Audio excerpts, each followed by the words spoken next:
All right, here I am at the Mill Street Railroad crossing in Ecorse, Michigan. So yes, guys, as you can see, I am currently back in the Downriver area to do some more rail fanning and to also retour some of the quad track crossings that I've done in 2022 for 2023 remake tours.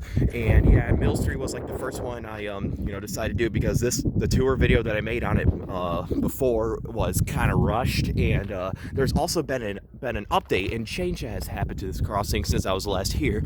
So this crossing right here is owned by the CN Shoreline subdivision, the Conrail Detroit Shoreline, and the CN Flat Rock subdivision. As you can see, this crossing has 5 tracks, and there is quite a bit of history and interesting equipment right here. To start out, as you can see, there used to be a spur track that used to run into this, what it looks like used to be a factory, and it goes all the way over there and connected somewhere, but sadly they cut it up and asphalted over it. So yeah, this is what we have for now. Pretty neat stuff. So I guess with all that said, we can go ahead and get on to it. And this was also filmed by the legend himself, Owen 32, in the past, but like only once, and it was malfunctioning.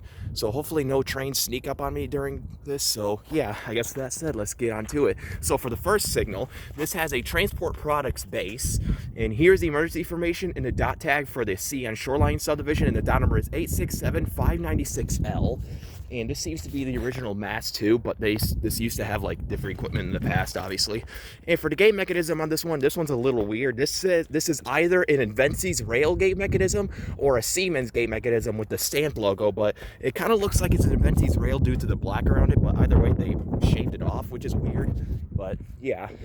And for the lights on this one, this has I think 2 pairs of Safetran 12 by 24 inch dialight GE uniform LEDs, sorry.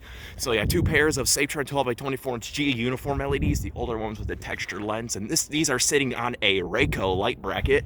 And the gate mechanism here also features some Ricoh LED gate lights, no wing guard though.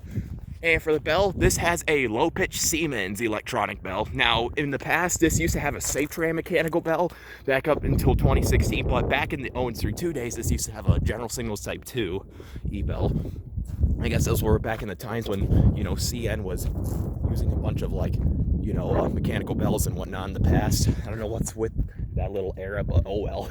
So yeah, with that said, let's go ahead and move on to the next signal. So which is, has quite a bit of changes happened to it over the years. So for the next signal on the CN Shoreline, this one has a Siemens base. And here's the emergency information and the dot number for the Shoreline again.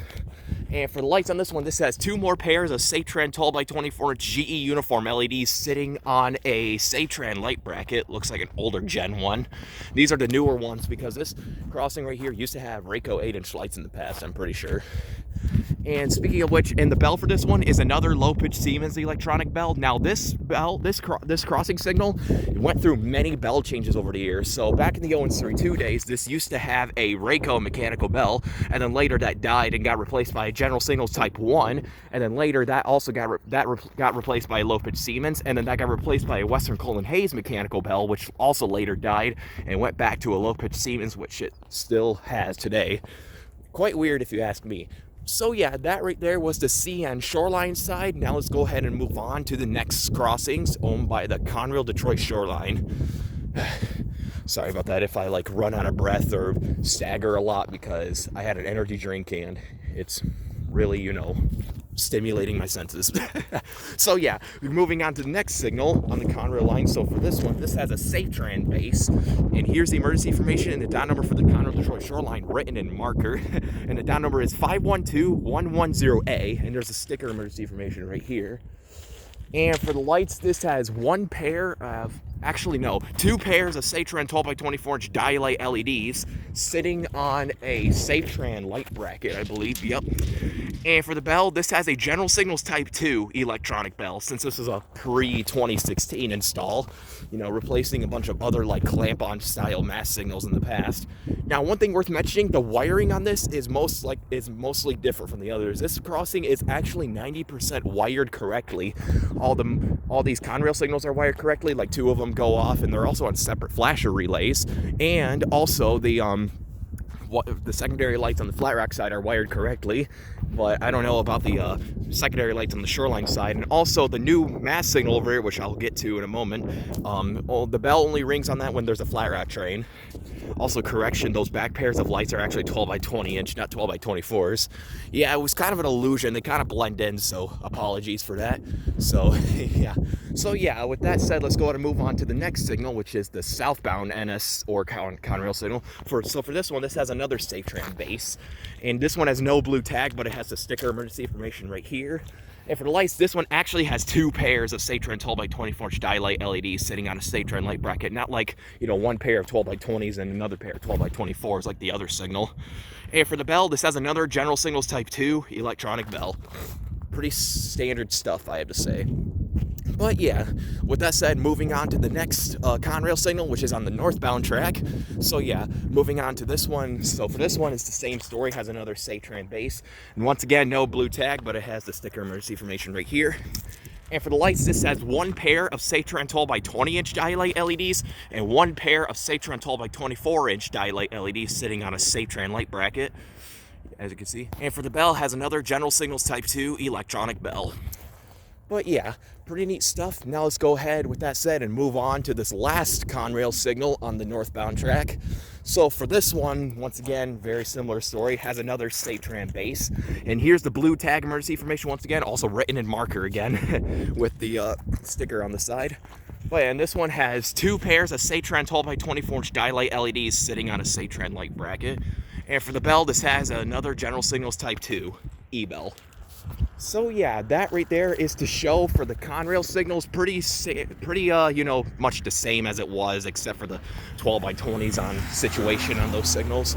So with that said, let's go ahead and move on to the flat rack side, which is, you know, the main thing that has changed this crossing, if you can't tell already. So yeah, moving on to the next signal, which this one has a Siemens base. And here's the emergency information and the dot number for the flat rack side, and the dot number is 258085V. And this is a brand new mast. If you guys remember my other tour, there used to be a Rayco mast signal over here with the GS Type 2 e-bell, but they ripped that out about, I'd say, a month ago and placed this one here. You can see the test sticker is still on the mast. And for the lights on this one, this has two pairs of SafeTran 12 by 24 GE uniform LEDs that are brand spanking new. And these are sitting on a SafeTran light bracket. And you can see one of the backgrounds are already slightly bent. And for the bell, this has a low-pitch Siemens electronic bell. Now, one awesome thing worth mentioning that this crossing has newfound character now. Ever since they installed this signal, it now flashes opposingly from this signal. And what I mean about that is this one, when it activates, it starts on the left light, and that signal over there starts on the right light, which means they crisscross from each other, like, you know, as if they were, you know, wired backwards or on separate flasher relays. It's quite cool. It does that for the front lights and the back lights on this side. You know, so this has crisscross primary lights, while Antoine Street, Vinewood Avenue have, you know, crisscross secondary lights only on the flat rack side. So yeah, let's go ahead and move on from the second signal. Hopefully I don't run out of time. So for the last signal, the gated signal on the flat rack side, east side, this one has a Rayco base. And here's the emergency information, the dot number for the flat rack side once again. Pretty neat. But yeah, on this rather unique gated signal for the gate mechanism, this has a USNS Model 95 gate mechanism, which replaced an old Rayco gate mechanism in the past. And on the Shoreline side, there used to be another one of those old Rayco gate mechs, or Transport Products, one of the two. But yeah, and for the lights, this has two more pairs of SafeTran 12 by 24 inch GE uniform LEDs sitting on a Rayco light bracket. And for the bell, this has another General Signals Type 2 electronic bell. Also, the gate has Rayco LED gate lights and a rather large wing guard. Pretty neat stuff, I had to say. So that right there is all the show for Mill Street. Here are the relay cases. Here's the flat rack relay case sitting at milepost 5.1, and here's the Conrail one, which is pretty large, and the Shoreline one right over there with the abandoned track. So with that said, let's go ahead and take a look at the track view. Down there is heading north towards, you know, Middler Ecorse and River Rouge towards Visker Road and Saliot Road. You can see some old Y pattern interlocking signals.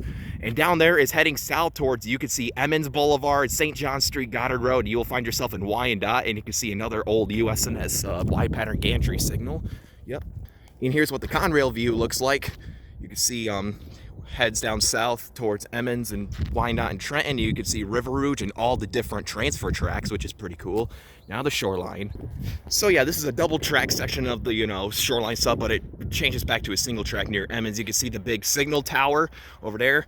and you can see the two signals that go to Solliot Road. So with that said, you can see an old USNS case there. That was the Mill Street Railroad crossing in Ecorse, Michigan. So with that said, over and out.